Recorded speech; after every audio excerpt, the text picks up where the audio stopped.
Si ce vide dressing devait refléter votre style personnel à 100%, à quoi ressemblerait-il? Ce serait... Oh là là. Ok, déjà, moi, j'aime les couleurs neutres. Ce serait, on va dire... Je peux donc donner un vêtement spécifique. En vrai. Ok, on va dire une robe midi de couleur peut-être terracotta. Ouais. Moi, j'aimerais bien. Je vois un peu.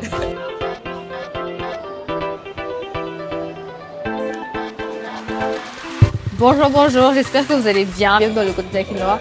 Écoutez, pour cet événement, on se retrouve au vide dressing organisé par l'influenceuse Gianni Erengue.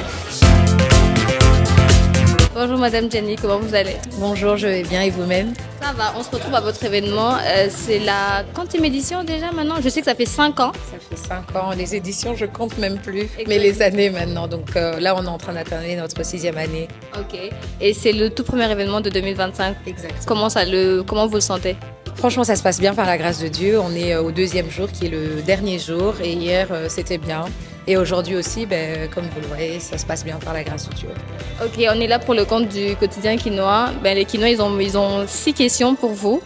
La première, c'est comment faites-vous en sorte que votre événement soit plus qu'une simple vente, mais une véritable expérience pour ceux et celles qui participent? Tout simplement en faisant en sorte que ça ressemble à un événement où j'aimerais aller. Donc c'est pour ça qu'on a un mélange aussi, comme on le dit, de shopping, networking et de fun. On essaie de le faire à chacun de nos événements, avoir toujours un coin divertissement pour les enfants et franchement ça sert bien. Le vide dressing m'a beaucoup fait grandir. Déjà je ne suis plus une accro à la consommation tout le temps en masse.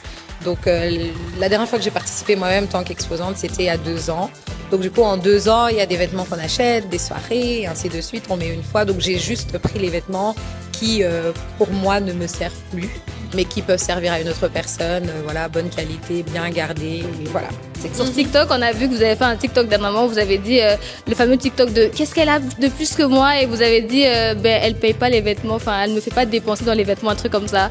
Et ça m'a fait très rire parce que je me suis dit mais est-ce que c'est pas pour ça aussi peut-être que vous avez créé aussi le vide dressing pour moins dépenser, etc. C'est exactement ça. Franchement, quand je suis venue habiter à Kinshasa, donc quand j'ai emménagé ici, moi-même ayant travaillé dans la mode pendant que j'étais étudiante en Angleterre, franchement, j'habitais dans un pays où j'avais beaucoup d'options. En tant qu'étudiante, je pouvais m'habiller comme je le voulais à un budget qui était assez OK. Et quand je suis arrivée ici, il y avait une tenue que j'avais. Je suis partie dans une boutique, la même tenue coûtait peut-être 4-5 fois le prix que moi je l'ai acheté. Et je me suis dit, bon, OK, malgré les prix de douane et ainsi de suite, c'est pas correct. Donc voilà, moi je trouve que c'est important que les gens puissent s'habiller bien, mais avec un budget qui est aussi acceptable et que tout le monde, parce que nous les Quinois, on aime s'habiller.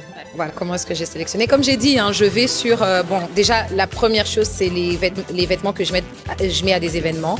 Un mariage, le pagne par exemple, je le mets une fois. Je sais pertinemment que je vais garder dans mon armoire en disant je vais mettre, mais je vais pas mettre. Donc voilà, moi maintenant j'ai cette facilité à me séparer des vêtements. Donc ceux-là, il y a des vêtements qu'on met et puis perte de poids, prise de poids. Donc je sélectionne dans ce sens-là.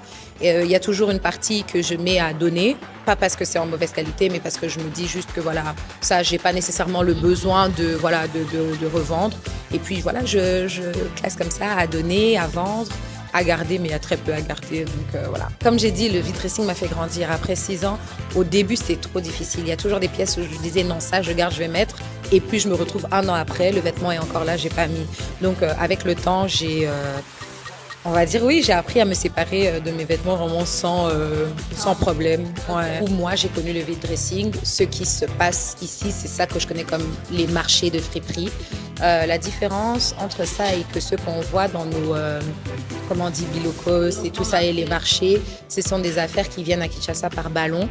Et en soi, il y a beaucoup de pays, entre autres le Ghana, qui est en train de refuser cela parce qu'ils ont juste l'impression que l'Occident envoie des ballons. Il n'y a pas une demande. Ici, on n'a pas demandé autant. Ils envoient tout et n'importe quoi dans des ballons et cela vient polluer l'Afrique.